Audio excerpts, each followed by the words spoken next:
canal Repartindo o Pão. Deus abençoe a sua vida com todas as bênçãos. Hoje nós vamos estar falando da tentação do Senhor Jesus, onde Mateus capítulo 4, versículo de número 1, diz que então foi conduzido Jesus pelo Espírito ao deserto para ser tentado pelo diabo.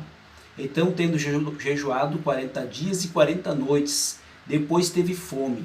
E chegando-se a ele, o tentador disse: se tu és o Filho de Deus, manda que essas pedras se tornem em pães.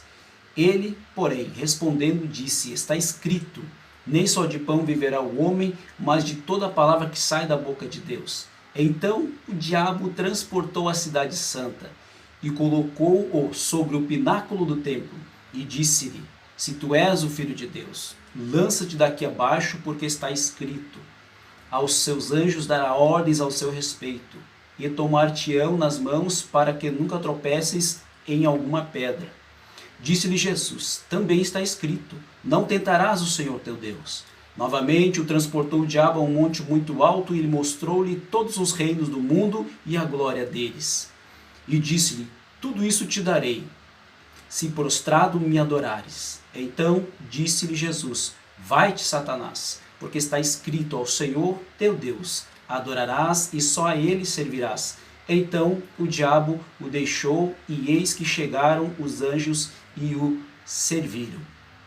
Olha como é que o Senhor Jesus resistiu às tentações nos dias de dificuldade lá naquele deserto, onde ele tomou para si esse entendimento, de não se alimentar. Durante a tentação do Senhor Jesus no deserto, ali Satanás tenta seduzir, tenta induzir o Senhor ao erro. O fato marcante é que o Espírito Santo de Deus o conduziu, levando-o propositalmente ao deserto, com o objetivo claro de permitir que ele fosse tentado pelo diabo e mostrar para os seres humanos e seres espirituais de todos os tempos como se comportou o Filho de Deus nas mesmas condições do ser humano. Aqui vemos um duelo entre o bem e o mal, um reflexo da guerra diária que ocorre com cada um de nós.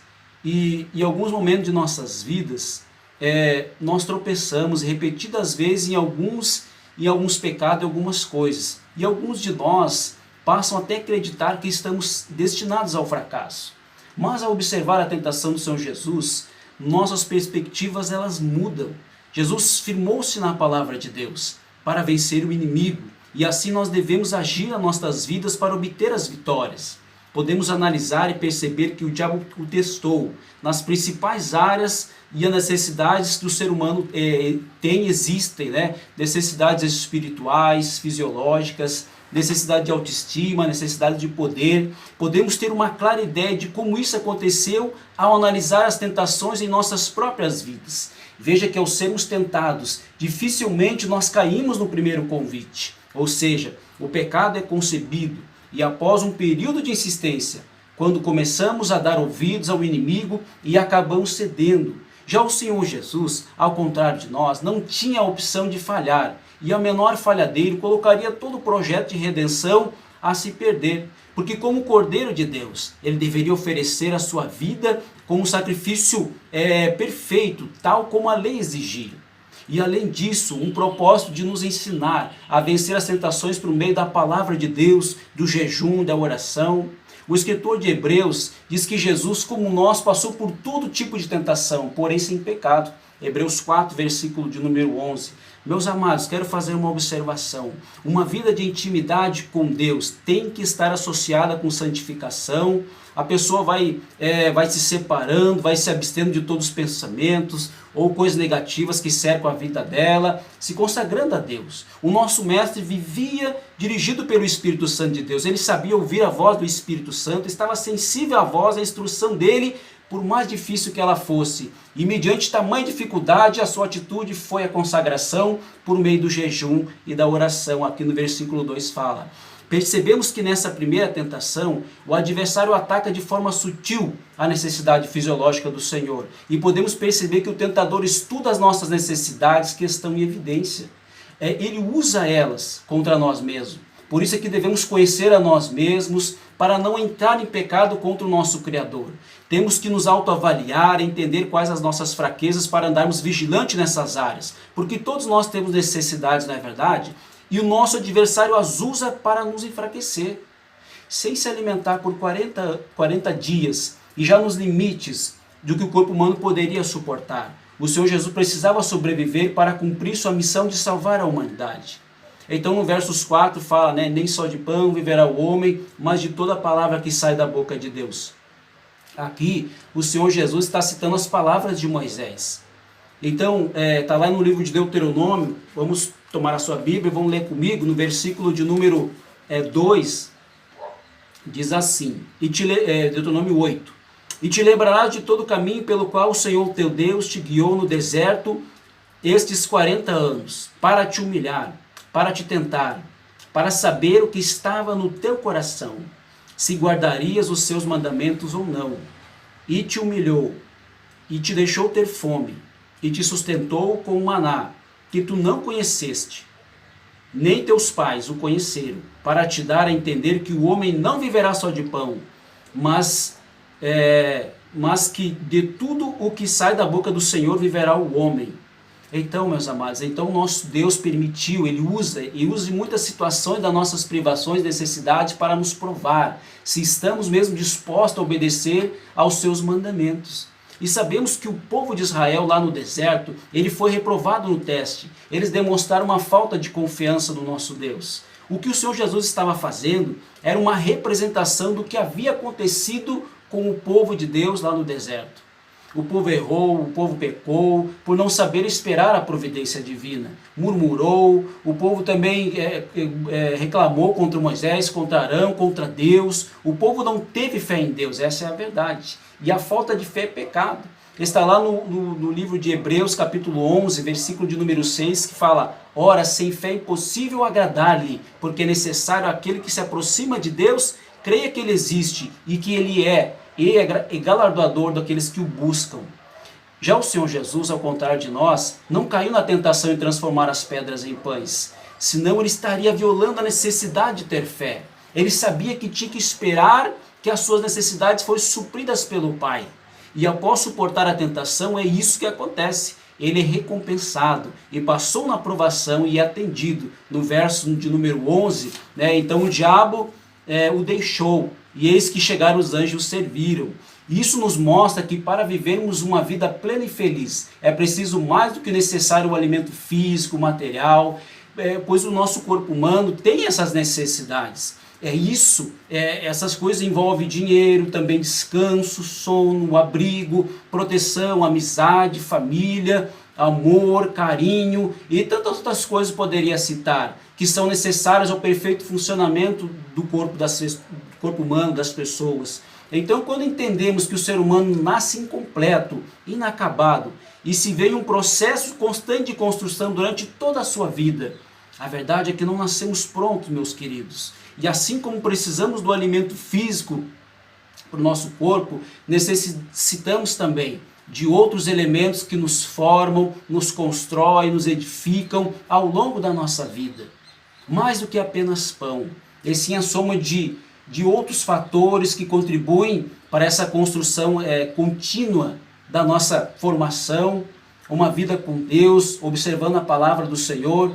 Poderia citar aqui um bom exemplo, uma pessoa com bom caráter, pessoas com bom caráter, boa personalidade, uma personalidade que inspire bons comportamentos, uma boa educação familiar é importante, uma educação escolar, instrução para os nossos filhos, social, cuidados com o nosso corpo físico e muitas outras coisas são importantes. Meus amados, a palavra do Deus Criador e sustentador de todas as coisas, ela é a genuína fonte de sustento da vida. O homem pode ter toda a abundância de pão, mas só isso não lhe garante a existência aqui nesse mundo. Tudo que temos e devemos é por causa da palavra de Deus. A palavra de poder que sai da boca de Deus. É uma fonte mais importante que o pão.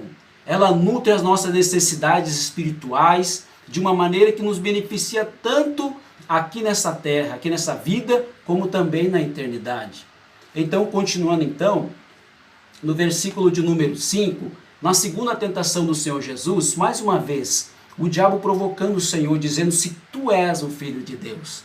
E usando a própria Escritura, falando para ele, aqui nessa segunda tentação, do Salmos 91. Ele usou o texto fora do seu contexto, distorcendo a palavra. Ele não usa de mentiras inteiras, e sim de meias verdades. Ou seja, fazendo com uma mescla aqui, com que um fundo de verdade, querendo fazer com que o mestre tentasse a Deus.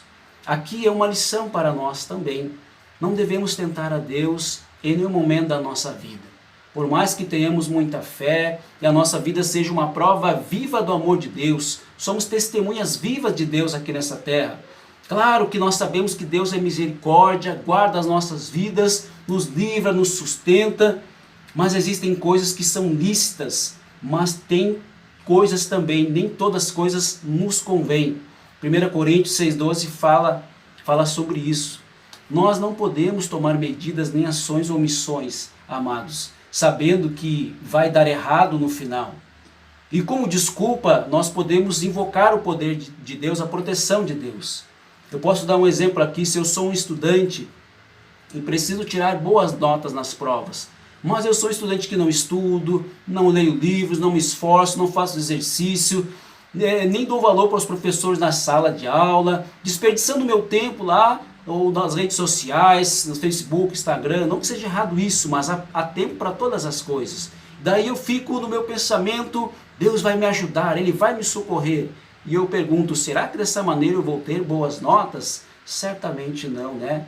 Então, meus amados, temos que vigiar, temos que observar, cuidar, para não tentar o nosso Deus. Na terceira tentativa do diabo, ele transportou Jesus para um monte muito alto. Ele mostrou-lhe todos os reinos do mundo e a glória deles. Jesus não contestou o diabo sobre esse tal poder, de ele afirmar, possuir autoridade e poder sobre esse mundo. Sendo que o próprio Senhor Jesus falou lá em João, capítulo 16, versículo de número 11, que Satanás é o príncipe deste mundo. O apóstolo Paulo diz que o diabo é o príncipe das potestades do ar. Efésios 2, capítulo 2, versículo 2. Meus amados, o apóstolo também ele falou isso. E sabemos que vivemos em um mundo caído e desordenado, confuso até. Lá na primeira carta de João, capítulo de número 5, versículo de número 19, João declara que nós sabemos que somos de Deus e que o mundo todo já está no maligno, o mundo jaz no maligno. Eu faço uma pergunta: quando é que somos de Deus? A resposta é quando admitimos e reconhecemos que somos pecadores e confessamos Jesus Cristo como nosso Senhor e Salvador. Quando nos entregamos a Ele, quando nos batizamos, perseveramos na fé no Filho de Deus, praticando o que temos aprendido das Sagradas Escrituras. Isso sim, meus amados. E quando vemos esse versículo, quando fala também que o mundo jaz no maligno, é um alerta de que o mundo e os seus desejos, seus pecados malignos e desenfreados já estão mortos e condenados por causa da sua transgressão. Lembremos do que está escrito também lá em Tiago 4,4. Quem é amigo do mundo é inimigo de Deus. E o que o mundo e suas concupiscências estão mortos no maligno. Isso nós sabemos. Somente em Cristo podemos ser libertos dessa condenação. Os cristãos devem desejar, meus amados, fazer a vontade de Deus.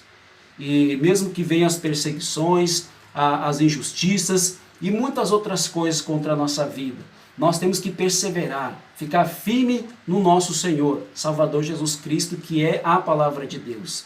No próximo estudo vamos ver o início do ministério do Senhor Jesus e seus primeiros discípulos. E se você gostou desse estudo, deixe um seu like, deixe um comentário, uma hashtag, se inscreva nesse canal e nos acompanhe. Muito obrigado por nos assistir e até o próximo vídeo. Que o nosso bom Deus vos abençoe. Com todas as bênçãos, fico todo na paz do Senhor, em nome do Senhor Jesus Cristo.